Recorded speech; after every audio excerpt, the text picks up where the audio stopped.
अब कल मेरी जर्नी जाने के बाद में आप लोग कह रहे होंगे या सोच रहे होंगे, ये तो वही लड़की हुई ना जो 100 चूहे खा के अब हज को चली है। चलो कम से कम मैं 100 चूहे खाने के बाद में हज को चली तो सही, वरना तो कुछ लोग 100, 1000, सैकड़ों, पता नहीं कितने सड़े गले चूहे खाते खाते अपनी पूरी जिंदगी गुजार देते हैं। और वहीं कुछ लोग होते हैं जो मेरी जैसी छोटी उम्र में ही संभल जाते हैं। और संभलने का एक ही कारण होता है, वो अपने आप से एक सवाल पूछते हैं कि क्या मैं इस जिंदगी में यही सब करने आया था, या फिर मेरी जिंदगी के पीछे एक बहुत बड़ा कारण है, एक बहुत बड़ा उद्देश्य है। अब इतनी कंजर्वेटिव फैमिली में रहने के बाद में और फैमिली के अपने कुछ इतने सारे पर्सनल इश्यूज होने की वजह से मेरी लाइफ में सिर्फ एक ही चीज की कमी थी, वो था एक प्यार, माता का प्यार, पिता का प्यार। वो अपनी प्रॉब्लम्स में इतने ज्यादा उलझे हुए थे, दोनों अलग अलग भी हो गए थे। तो इस वजह से आप तो जानते ही होंगे कि जब जहाँ पेरेंट्स अलग हो जाते हैं तो सबसे ज्यादा उसका असर बच्चों पर ही पड़ता है। तो हम भी उन्हीं बच्चों में से एक थे। अब हम जैसे बच्चों को बचपन में ना इतनी सारी उथल पुथल, इतनी सारी चीजें होती हैं, तो हमारे बस एक ही इच्छा होती है कि हमें बस प्यार चाहिए। अब जब मैं आजाद हुई, खुद के लिए लड़ी, घर से बाहर निकली, तो एक ही चीज जो मेरे दिमाग में उस टाइम थी वो थी फ्रीडम, कि अभी मैं आजाद हूँ। तो जब एक नया नया पंछी एक अपने जाल से निकलता है, अपने पिंजरे से निकलता है, तो वो पूरे आसमान को नापना चाहता है। तो वही मेरे साथ हुआ था। और हार्डली 2 years, 3 years, मैक्स 2-3 साल के अंदर मैं ये चीज समझ गई थी। रोज पार्टीज, क्लब, इधर उधर जाना, ठीक है, इतने सारी मतलब प्यार की तलाश में बाहर भटकना, इसकी वजह से मुझे एक चीज समझ आई। इतने सारे एड्रेनलिन रश के बाद में एक मोमेंट आता है लाइफ में, तब लगता है कि सब कुछ सिर्फ नॉर्मल है, सब कुछ सिर्फ सरफेस लेवल की हैप्पीनेस दे रहा है। अंदरूनी जो हमारी सोल की इच्छा है वो तो कुछ और ही हमसे कहती है।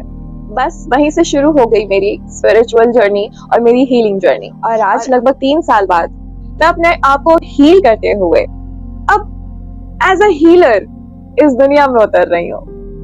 आपके साथ एज अ हीलर अपना एक्सपीरियंस बांट रही हूँ, ताकि आप भी जिस भी प्रॉब्लम से गुजर रहे हैं आपको एक हिम्मत मिले कि नहीं, मैं अकेला नहीं हूँ। मेरे जैसे बहुत सारे लोग हैं जो अंदर ये कसक फील करते हैं, लेकिन फील करना इज द फर्स्ट स्टेप, उसके लिए एक्शन लेना इज द सेकंड स्टेप, अपने आप को हील करना is the third and the final step. And जब आप अपने आप को हील करते हैं तो इट्स नॉट अ वैसा हील करना is not a overnight thing, it's a long process. कई बार ये हमारी पूरी जिंदगी भी हमारे साथ चलता रहता है, बल्कि आप हील तो एक बार कर लेते हो अपने आप को, लेकिन throughout your life you have to maintain that mindset, that positive aura, that positive surrounding, and that determination to listen to your soul, not your mind. क्योंकि लाइफ तो चलती ही रहती है, बट अंदर से कनेक्ट करना बहुत जरूरी है। हमारे वेद, पुराण, शास्त्र, योग में भी लिखा है कि जब तक हम अपने अंदर नहीं झांकते, जब तक हम हमारी इंद्रियों को काबू में कर अपनी अंदर की शक्ति कुंडलिनी को नहीं जगाते, सातों चक्र को भेद उससे ऊपर तक नहीं पहुंचाते, तब तक हम जीते जी नर्क जैसी जिंदगी जीते हैं।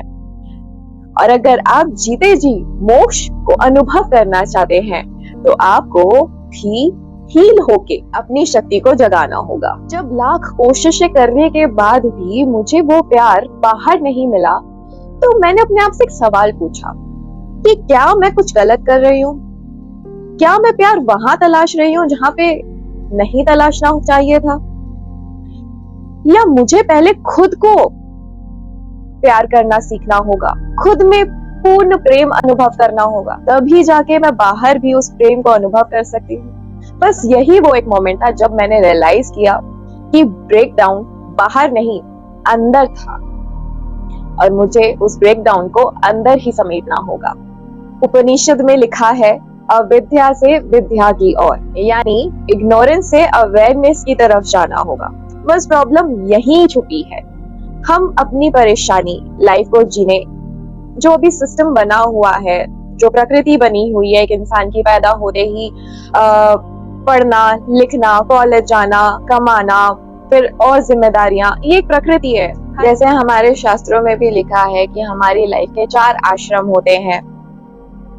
तो हम इतनी सारी जिम्मेदारियों में भटकने की वजह से इग्नोरेंस में जीने लगते हैं, बल्कि ये भूल जाते हैं कि इन सभी कार्यों को करते करते हम उस उपलब्धि तक पहुंच सकते हैं जैसे हमारे ऋषि मुनि लोग वैदिक काल में किया करते थे। जब हम इग्नोरेंस में जीने लगते हैं तो साइकोलॉजी में इसको कहते हैं कॉग्निटिव डिसोनेंस। मतलब जब हमारी रियलिटी हमारे अंदर की रियलिटी से मैच नहीं करती, तभी सारी गड़बड़ होनी चालू हो जाती है। तभी हमें कंफ्यूजन, एंजाइटी, कुछ तो कमी है, ऐसी फीलिंग्स आने लगती हैं। तो अगर तुम्हें लग रहा है कि कुछ ऑफ है, तो ये प्रॉब्लम नहीं, एक सोल्यूशन की शुरुआत है। हर अवेकनिंग लाउड नहीं होती, कभी कभी वो सिर्फ एक छोटे क्वेश्चन से जगती है, ये सब क्या है। आज के लिए इतना ही। अपनी हीलिंग जर्नी को और तेजी से बढ़ाने के लिए और मेरे साथ बने रहने के लिए मुझे अभी फॉलो करिए, बेल आइकन भी दबा देना ताकि एक भी नोटिफिकेशन मिस ना हो। हर हर महादेव।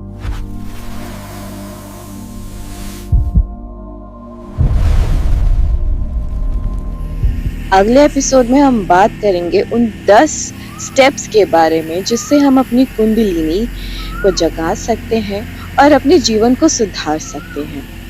उसके लिए फॉलो कर लेना। हर हफ्ते वेडनेसडे और फ्राइडे को मेरी लॉन्ग वीडियोस आती हैं।